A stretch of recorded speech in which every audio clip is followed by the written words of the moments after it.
pedir demissão. A minha resposta para ela foi, não, vamos combinar o seguinte, pensa bem o que você tem de valores, o quanto você vai se arrepender hoje de deixar o seu filho e amanhã de ter deixado a sua carreira. E eu gostaria que você pensasse sobre isso e daqui a alguns meses voltasse. Eu não aceito a sua demissão. Eu gostaria que você voltasse e ficasse alguns meses refletindo sobre isso. E ela foi muito interessante, porque ela realmente saiu da empresa, mas ela saiu para abrir uma outra empresa. Ela abriu um negócio próprio. Um negócio próprio, voltado ou não uma coisa pequena, voltado realmente a cosmético também. E foi em cima disso. Ela falou, não, eu realmente quero continuar trabalhando. Eu não quero parar de trabalhar, eu quero minha carreira. Jurema, você tem, por exemplo, você já teve situações em que a sua liderança foi questionada? Quer dizer, você está numa reunião e o fato de você ser mulher, jovem, bonita, isso influenciar no comportamento de homens e mulheres, você ter a sua liderança questionada? Não, já aconteceu, por exemplo, de me dizerem você foi muito emocional. Isso já aconteceu. Mas formalmente, dessa forma, não, nunca. Mas já aconteceu puxa, eu acho que ali talvez podia ter sido um pouquinho diferente. Acho que sim. Faz uns 10 anos o assunto assédio moral era assunto do tempo todo. Isso é passado? É coisa que já foi? Quer dizer, a mulher está tão inserida no mercado de trabalho que não tem mais essas situações? Ou as empresas americanas, por exemplo, que eram muito preocupadas com isso há alguns anos, a gente também não ouve mais falar tanto sobre isso. Eu diria assim, falando de Castron, um pouco da nossa cultura organizacional, a diversidade é realmente um ponto muito importante. Então, assim, falar em assédio moral, eu diria, não vou dizer, ele não acontece, até porque a gente tem mecanismos de como prevenir isso. Então, a gente tem toda uma sistemática de comunicação, tem o que a gente chama de open talk, ou seja, qualquer pessoa que se sentir desprestigiada ou com algum tipo de preconceito, algum tipo de assédio, pode e deve, a gente incentiva isso, pode abrir o open talk, pode ligar para um número anônimo e falar, olha, essa pessoa não me tratou bem, me humilhou. Então, isso é um mecanismo que a gente incentiva muito dentro da organização, né? Então, eu diria que não. Eu diria que, em termos de assédio moral, não temos tido... E o sexual também é uma coisa... Não na sua empresa exatamente, mas esse é um assunto já vencido. Eu diria, Teresa, que assim, talvez o assunto de maior relevância, se a gente fosse olhar do ponto de vista do desenvolvimento da carreira feminina, é a questão do timing da carreira da mulher e do homem. Quer dizer, ou seja... Você tem um período de formação, formal, educacional, experiência. E o momento que a mulher está pronta para assumir uma liderança maior, normalmente acontece que ela está com um projeto pessoal. Então, casando, ou quer ter o filho, enfim, programa.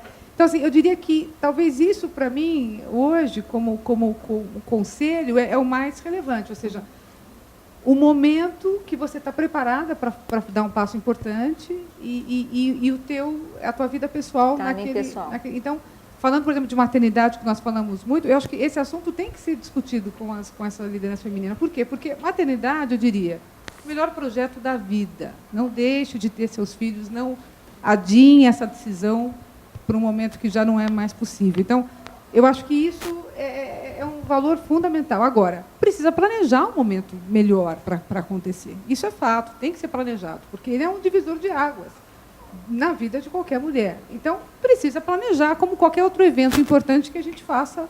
Você teve insegurança sobre sua carreira na época da sua gravidez e licença? Você sabe que eu escolhi bem...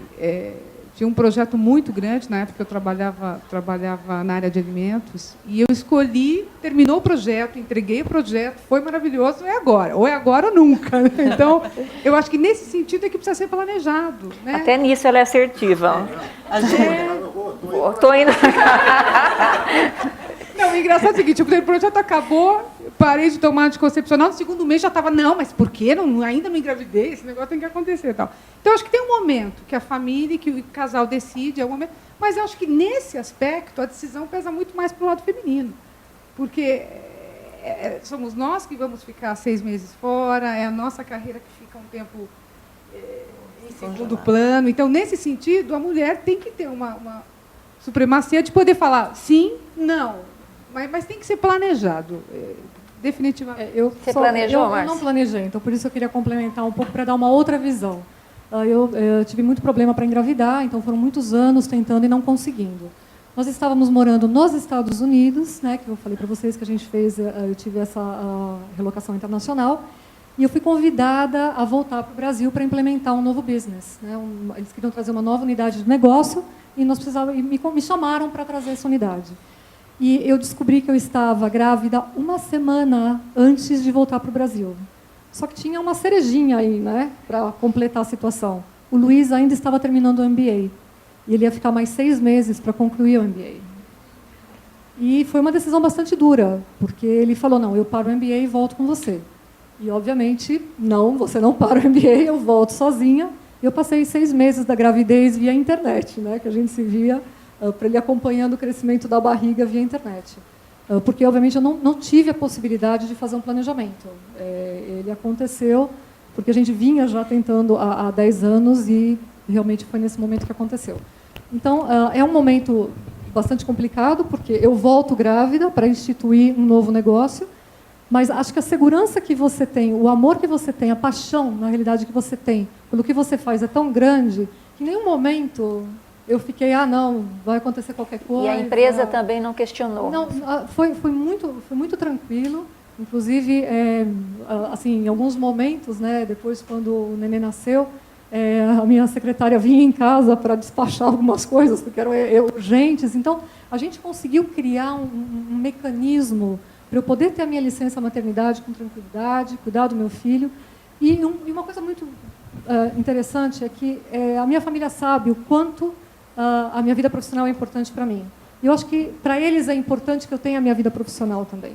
E eu me lembro que quando eu coloquei meu filho aos 4 meses de idade na creche, eu tive uma conversa com ele, né? Pode parecer muito louco, ele tinha 4 meses de idade. E eu conversei com ele. Eu conversei durante alguns dias com ele, dizendo, olha, a gente vai se separar agora, eu vou deixar você numa creche que eu confio, com pessoas que eu confio, para eu poder voltar a fazer uma coisa que eu amo muito. Eu amo muito você, mas eu adoro trabalhar também. E para que a gente possa ser feliz, isso tem que funcionar desse jeito. Eu não chorei e ele não chorou. E conversando com todas as mães que deixaram o filho, né, aos 4 meses ou 6 meses em creche, todos choram.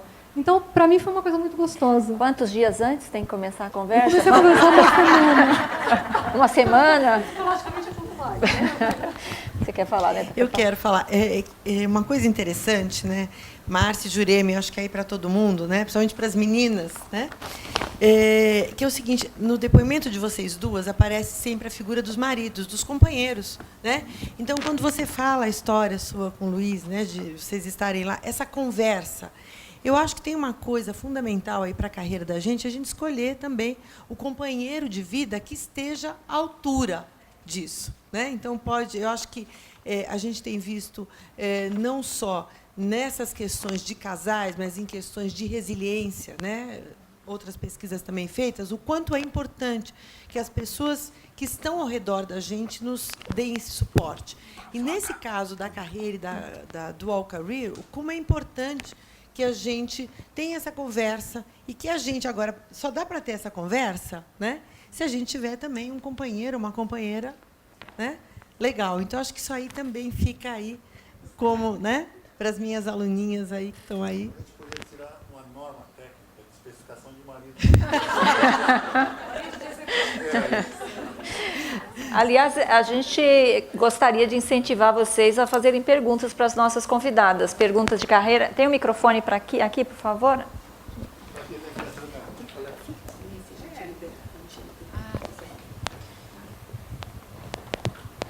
Tem outra aqui, tá? Liberou um aqui. Boa noite. Só para dividir que eu trabalho justamente do lado oposto, né, da pirâmide, sempre como assistente executiva há muitos anos. E nos últimos 10 anos eu dou assistência aos principais executivos, sejam eles homens ou mulheres. E eu vivi um grande dilema em setembro entre trabalhar com um homem e trabalhar com uma mulher. Eu estava na short list. E o fator determinante foi que a atitude do homem foi muito menos machista do que a da mulher. Vou chegar lá. Queria até elogiar a iniciativa de convidar 2 mulheres realizadas profissionalmente e pessoalmente. Não era o caso desta executiva, tanto assim que ela teve uma atitude bastante arrogante. Ela procurou provar por A mais B, nós 2 temos a mesma idade,